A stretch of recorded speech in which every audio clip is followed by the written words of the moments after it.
It's time now for this morning's top story. I'm Jennifer Elliott. A new report ranks the Beaver State top 3 nationwide for job growth. But as NBC5's Rand Christensen tells us, many here are still struggling to find work. And sunrise at 6:30 is just getting started. Coming up, the Olympics are just 20 days away, and while this activity may not be a sport, it is an annual tradition. Look at them go. Well, a look at husband throwing. That's coming up next.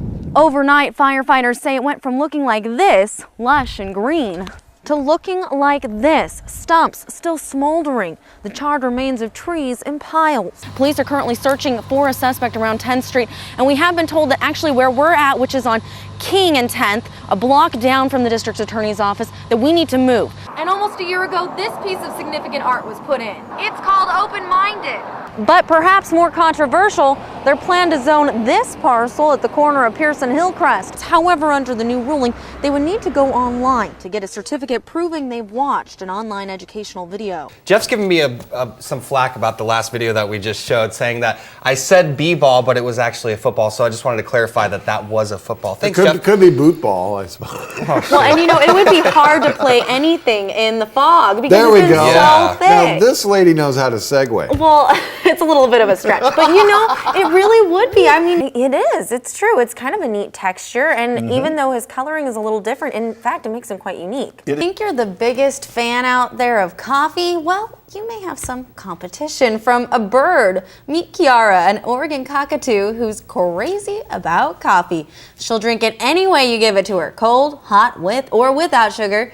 And Kiara has been a coffee drinker for 7 years. I wonder how that'll affect her lifespan. You have this high pressure actually that's built in and no showers on the board. So we're keeping it dry, at least at this point. If we take a look at our temperatures yesterday, the high 84 degrees, much closer to that average of 80. Really the only area seeing any cooling, and it's only a couple degrees, is going to be Brookings as we see this thermal trough along the coastline. Build on in, it's gonna warm things up and clear things out. Being here before the doors open, it's almost a little bit spooky. If you've ever read the R.L. Stine Goosebump book about a carnival, you'll know what I'm talking about. But it's also kind of cool. There's a bit of a hum.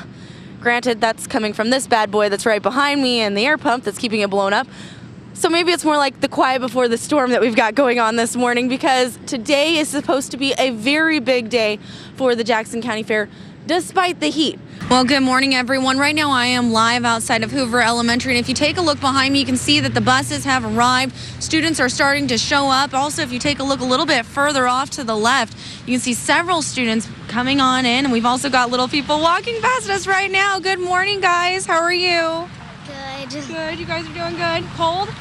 Yeah. Very cold. It's a cold start to the day, and we've got some more people just getting ready to walk across the street. There is police on scene, though, and there's also several security guards. Teachers have been out here since well before 6:30 this morning picketing. It's not a lot yet, folks. I got to show you this. If you can see on top of our little step stool here, there's a couple flakes.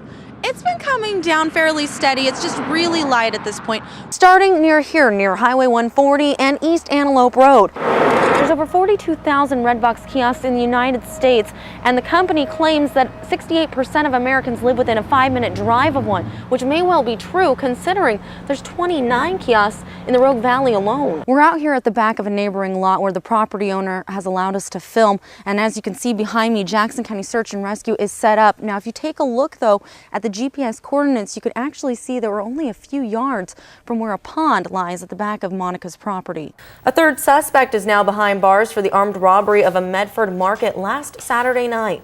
Police arrested 19-year-old Cole Alexander Ziegler Tuesday night. Now, Medford police believe 18-year-old David Ayala walked in just before the attempted robbery and scoped the place out while Ziegler was on watch outside. Well, welcome back in your business headlines. Medford's U.S. Cellular Sports Complex will soon have the largest synthetic turf field in the world, holding a Pray for Snow party on the mountain tomorrow. They're hoping people will join them to, quote, summon the snow gods and score some deals, of course, on items from their ski shop. Reports indicate a chase began starting at the Eagle Point Walmart down Highway 62 and on to I-5. It's the latest rally in a year of negotiations. And now the Medford Education Association says if a contract agreement is not made by next Thursday, teachers will strike. Thank you, Travis. That's right. I am live out here on 10th and Newtown in Medford right now.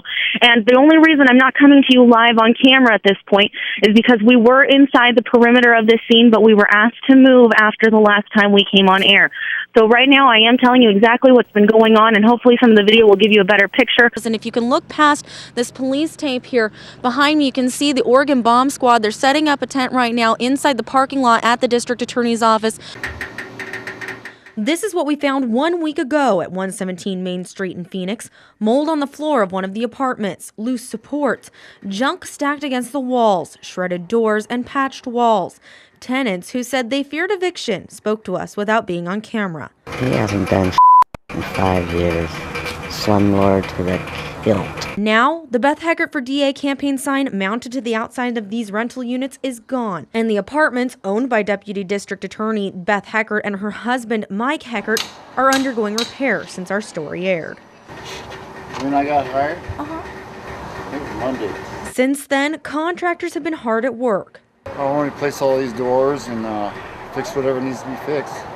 For example, this stair support no longer moves if you shake it. It's attached to the ground by a cement block. We also showed you this garage underneath one of the units. And while today the garage is closed, Mike Overturf, who lives in the unit above, tells us it got fixed already. Plumber was in here a couple days ago, I believe. And while he said he didn't have a problem with the way things were before, he's still glad to see the place get a facelift. Oh yeah, absolutely. Even Phoenix police are commenting on the change. There might be some newly renovated apartments available. Yeah. We attempted to contact Beth Heckert once more to ask about the repairs, but she did not return our phone call. If you can give me a call back. As for the tenants we spoke with last week, none of them wished to be on camera again, but one did tell us off camera that things are a lot better since the story broke. Today, Northwest C Street in Grants Pass is quiet. Only the low, steady hum of police scanners breaks the solitude. But neighbor Rory Newman says Thursday was a different scene. Heard this, didn't really sound like gunshots, sounded like explosion. About 9 p.m., several residents heard multiple gunshots coming from this fourplex. Newman says his roommate, while dialing 911, ran up to the home. He come out and says, running down the street saying, "Oh my God, she's laying there." And authorities tell us a 5-year-old little girl and a 44-year-old woman were shot. Both of them rushed to Three Rivers Community Hospital, where the girl later died. I heard the guy in the big white t-shirt on the cell phone saying, "I was just sitting there and she was next to me and it went off." My buddy's going crazy, "Where's the ambulance?" And the police just wants to know who's got the gun. So I run down there and I said, "Hey, go see the guy in the big white shirt." Well, he waited for backup, and boy, they marched down there like he was holding a gun on them, and got him. And police arrested 30-year-old John Andrew Meyer Jr., who is considered a transient. He is charged with manslaughter 2, assault 3, and unlawful possession of an assault rifle. Authorities tell us this is what happened. Myers was in the lower level of these 2-story apartments when the gun fired through the ceiling and hit both victims. He sounded pretty frantic on his cell phone and talking to whoever, you know, really like he didn't mean it, but I don't think he should have been doing that. It's not safe. Myers was transported to the Josephine County Jail, and the case is still in the early stages of investigation. Tragedy happens just like that. Oh, so. In Grants Pass, Jennifer Elliott, NBC5 News. Instead of La Nina, it's being termed La Nada. We've seen several wells have been deepened. Gary Newman with Southern Oregon Well Drilling is in Shady Cove, digging deeper in search of water. This well, they've run out of water. It's 200 feet deep.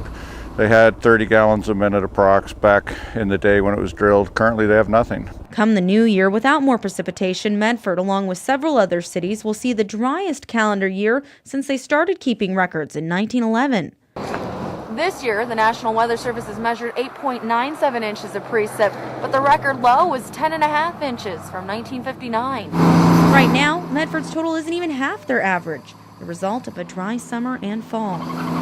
Water year's not good at all this year, but the calendar year is an interesting aspect, but again, it doesn't take into account the timing of precipitation. Meteorologist Jeff Heaton explains that a calendar year measures from January 1st through year's end. The water year starts, at least at Medford, on September 1st. And since the water year is what really applies to crops and summer droughts, Heaton says there's still time to bail us out. Sometimes a very dry start to a water year can be saved by simply a wet spring. And as people maintain hope for a wet spring, People don't appreciate water until they don't have it. Newman's busy drilling because some people need water now. Jennifer Elliott, Fox 26 News.